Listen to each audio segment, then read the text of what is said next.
Assalamualaikum warahmatullahi semua. Waalaikumsalam. Gimana kabar hari ini? Alhamdulillah. Jadi kalian datang cuma segini ya? Yang lain pada kemana? Oke, sekarang bapak absen ya. Baik, sebelum kita mulai ya, ini dirapiin dulu ya meja kursinya. Yang belakang maju ke depan, boleh semua. Ada yang kosong nggak? Enggak. Oke. Nah, ketua kelas mohon pimpin doa ya. Doa. Bersiap sebelum mengatur pelajaran, marilah kita berdoa membaca kepada masing-masing. Doa dimulai. Doa selesai. Oke, terima kasih ketua kelas ya. Ya, Pak. Nah, sebelum kita masuk ke materi ya, Bapak ingin bertanya kepada kalian. Nah, di minggu kemarin kan kita telah belajar materi tentang perang dunia kedua. Nah, selanjutnya itu adalah perang dingin. Coba Bapak minta, kamu Nizam, menurut kamu tuh perang dingin itu apa sih? Apakah perang di musim dingin? Apakah perang di tempat yang dingin? Coba, menurut kamu gimana? Menurut saya Pak, perang dingin itu perang biologi Pak. Dia lagi ya. Lagi, terima kasih Nizam. Nah, Terima kasih Pak. siapa sama? Oke, kita lanjut ya. Nah, perang dingin itu adalah perang antara Amerika Serikat dan Uni Soviet. Perang antara blok timur dan blok barat. Perang antara kapitalisme dan komunisme. Nah, sebelum kita lanjut ya, Bapak akan membacakan tujuan pembelajaran pada pagi hari ini.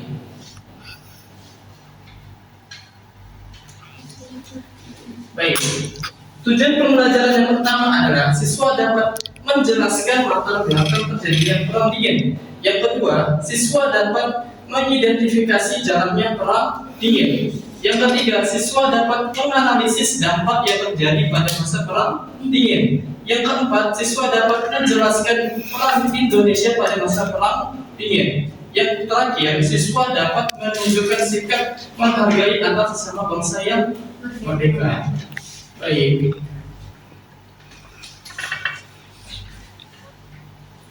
Nah, sebelum kita masuk ke latar belakangnya ya, nah, Bapak akan memutarkan video singkat untuk kalian. Tolong diperhatikan videonya ya, karena akan ada pertanyaan lagi untuk kalian. Bisa?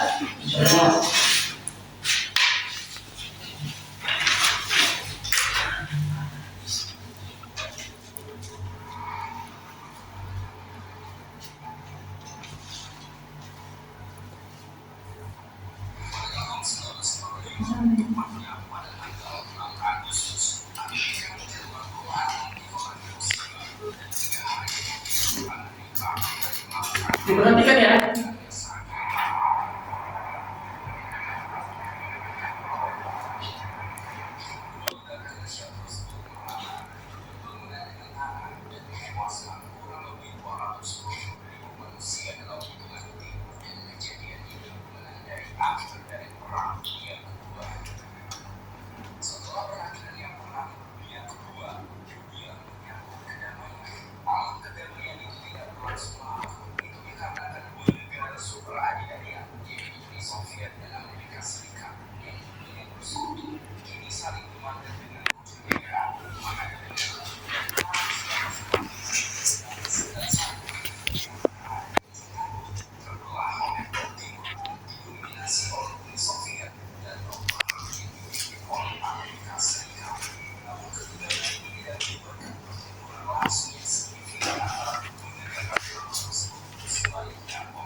Baik, sudah diperhatikan video tadi?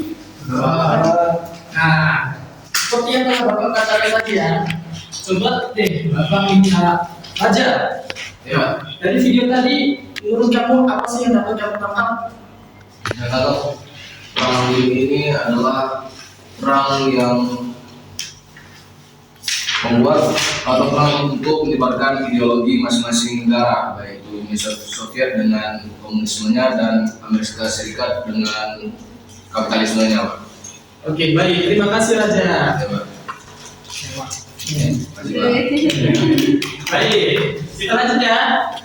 Nah, dari video tadi bisa kita lihat ya, bahwa perang dingin itu terjadi antara 1945 sampai 1991. Nah, di antara tahun segini terjadi deh banyak sekali konflik, kayak perang Vietnam, terus perang Korea, terus apalagi krisis rudal Kuba dan lain sebagainya. Nah, persatuan ini sudah mulai terjadi pada saat perjanjian Potsdam yang pada saat itu membagi wilayah kependudukan Jerman atau bekas kependudukan Jerman ya. Setelah Jerman kalah di Perang Dunia Kedua ya, Uni Soviet itu menginginkan bahwa negara-negara yang ia bebaskan itu harus berideologikan komunis. Nah, dengan hal ini jelas dong Amerika Serikat nggak senang kan? Benar nggak?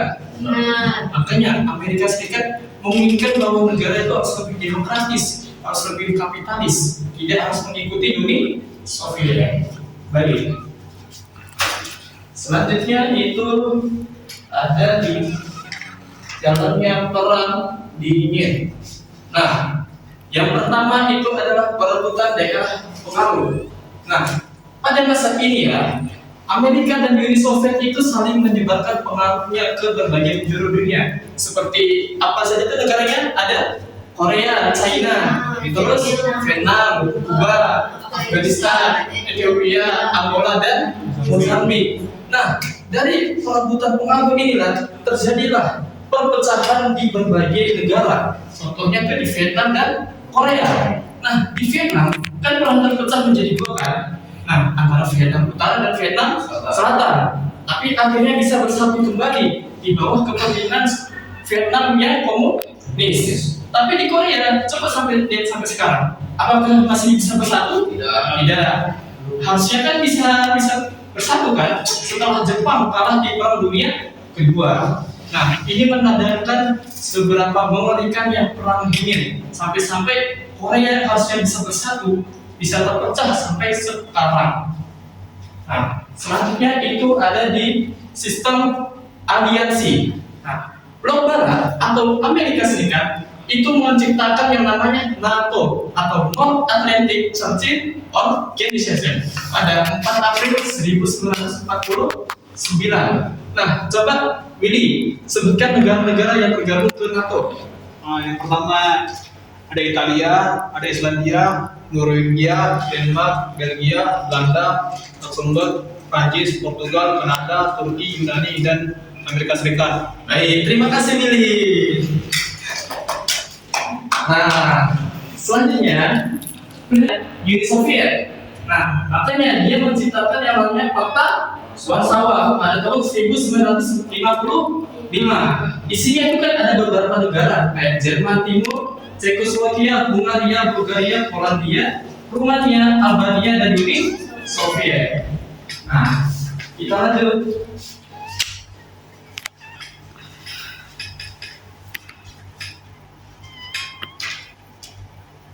Nah, sebelum kita masuk ke materi ini ya, Bapak akan memutar video satu lagi untuk kalian.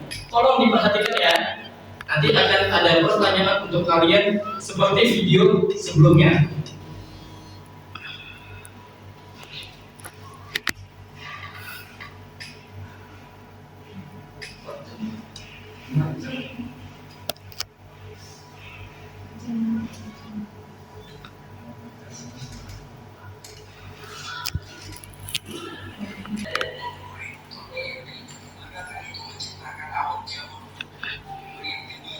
Bentar ya, habis ini videonya. Oke, bentar ya.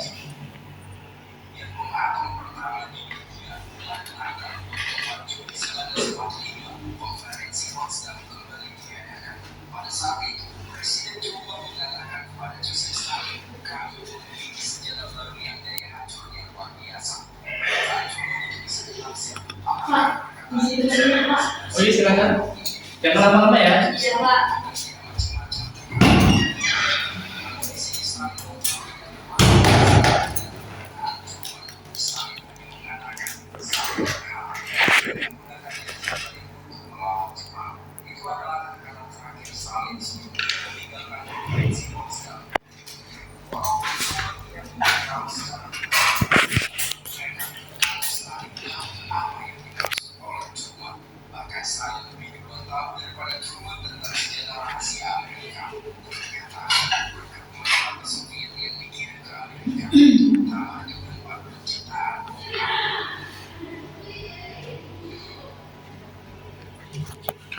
Sudah. Oke, Bapak minta Pita. Ya. Dari video tadi ya, apakah yang bisa kamu ambil dari video tersebut? Coba kamu jelaskan dengan bahasa kamu sendiri. Dua senjata yaitu bom atom, di mana bom atom ini adalah senjata pemusnah massal yang tenaganya dari reaksi fisi sumber. Baik, terima kasih Pita. Oh, sebentar ya.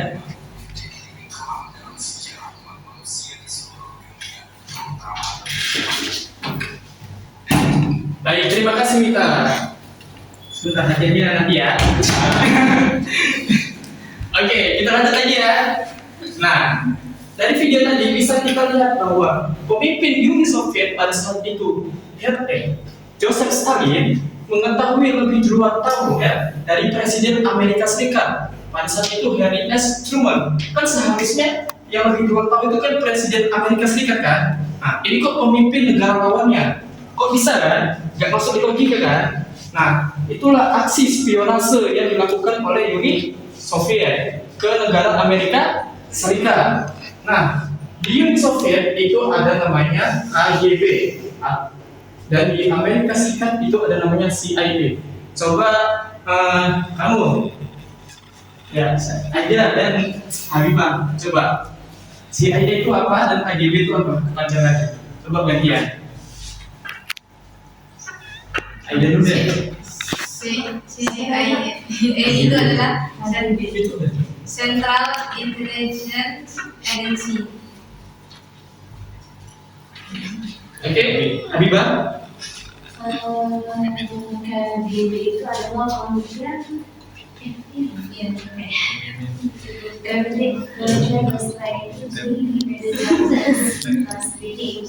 Oke, baik, terima kasih ya. Walaupun agak terbata-bata tapi masih bisa mengetahuinya lah. Apa itu kepanjangannya? Jangan sampai nggak tahu. Nah, kita masuk ke dampak perang dingin. Nah, yang pertama itu adalah di bidang politik.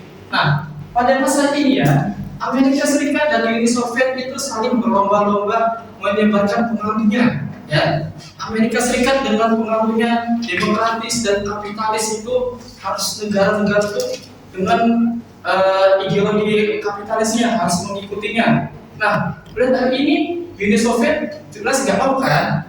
Makanya Uni Soviet itu menginginkan kalau negara-negara itu harus dengan sistem yang terpimpin atau dengan sistem komunisme. Kalau sistem terpimpin ini bisa dibilang itu kayak raja, padahal dia hanya seorang presiden yang harus mengatur keseluruhan dari negara tersebut, kayak di bidang sosial, politik, ekonomi, dan lain sebagainya. Nah, selanjutnya itu ada di bidang ekonomi. Nah, pada masa ini ya, Uni Soviet meluncurkan yang namanya program Molotov Plan.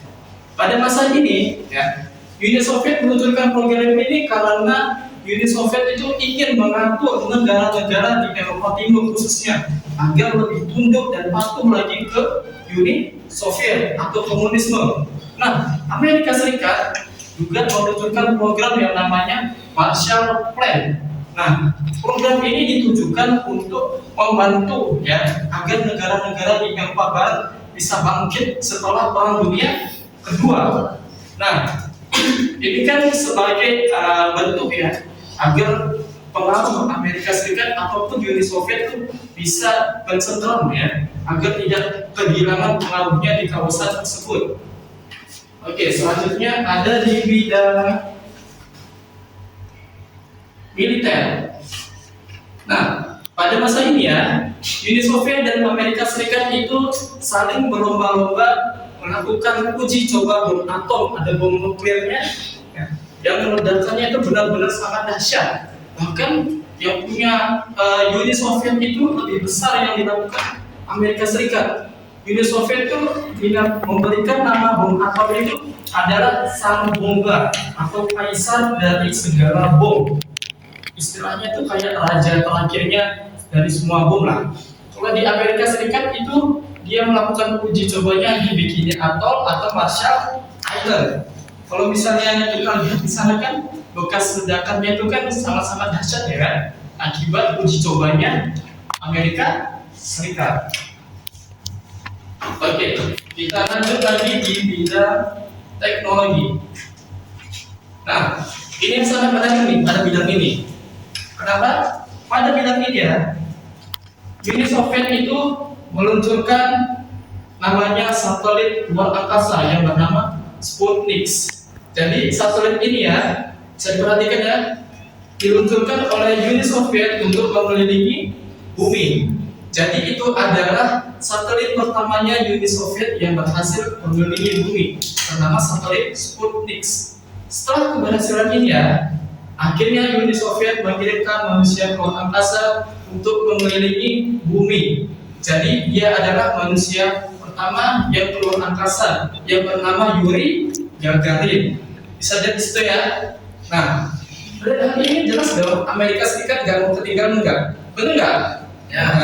Nah, makanya dia melakukan program antariksanya atau disebut NASA. Nah, setelah NASA ini didirikan ya, akhirnya Amerika Serikat melakukan misi Apollo 11 untuk terbang ke bulan. Nah, siapa manusia dikirim ke sana? Armstrong. Neil Armstrong. Terus apa lagi situ? Edwin dan Oke, baik. Jadi jangan sampai tertukar ya. Kalau manusia pertama ke luar angkasa itu Yuri Gagarin. Kalau ke bulan itu Neil Armstrong. Itu aja secara rincinya ya. Jangan sampai tertukar antara mereka berdua. Peran aktif bangsa Indonesia. Seperti yang kita tahu ya, Indonesia itu kan bangsa yang bebas aktif, tidak memihak blok manapun. Makanya Indonesia memilih untuk membangun GNB atau gerakan non-blok. Nah, gerakan non-blok itu yang pada saat itu di bawah kepemimpinan Presiden Soekarno ya, dibentuk karena untuk melindungi dan meredakan ketegangan perang dingin antara blok barat dan blok timur. Nah, siapa saja ke situ tokoh-tokohnya? Coba Bapak minta siapa yang belum ya? Coba dia. Siapa saja deh tokoh-tokoh yang mendirikan GNB? Ada siapa saja di situ? Oh, ada Perdana Menteri Jawaharlal Nehru, terus Presiden Kwame Nkrumah, Presiden Gamal Abdel Nasser, Presiden Joseph Broz Tito. Dah, itu Pak. Ya. Baik, terima kasih dia. Ya. Nah, oke, kita lanjut ya. Nah, setelah GNB ini didirikan ya, nah ini sebagai bentuk ya perlindungan bagi negara-negara yang baru saja merdeka. Seperti yang kita tahu kan di tahun 50-an, 60-an, 70-an, 80-an kan banyak tuh negara-negara yang baru saja merdeka atau baru saja lepas dari penjajahnya. Makanya GNB ini datang agar mereka tidak ikut-ikutan atau terjerumus konflik perang dingin. Oke, selanjutnya itu ada di ASEAN. Selain tutup dulu ya, next saja. Suatu dari sebelumnya. Oke, kita kalau sampai di bagian kesimpulan ya. Nah, coba deh Bapak minta ketua kelas mana? Ayo, Coba bisa bacakan kesimpulan pembelajaran pada pagi hari ini. baik. Kesimpulan dari materi perang dingin adalah perang dingin ini terjadi dari tahun 1947 hingga 1991 adalah masa ketegangan geopolitik antara dua kekuatan besar dunia setelah Perang Dunia II, yaitu Amerika Serikat yang merupakan blok Barat dengan ideologi kapitalis dan Uni Soviet blok Timur dengan ideologi komunisme. Perang dingin tidak pernah saling serang secara langsung. Mereka hanya bertempur lewat proxy war seperti Perang Korea dan Perang Vietnam, spionase CIA versus KGB, perlombaan senjata nuklir dan teknologi luar angkasa. Negara-negara berkembang yang tidak ingin ikut campur akhirnya membentuk INB atau Gerakan Non-Blok pada Konferensi Asia Afrika, di mana Indonesia adalah salah satu blok utamanya. Perang ini resmi berakhir dengan runtuhnya Uni Soviet pada 26 Desember 1991. Baik, terima kasih Ketua Kelas ya telah membacakan kesimpulan pembelajaran pada pagi hari ini. Nah, ya di minggu depan kita akan memasuki bab baru ya, yaitu organisasi dunia.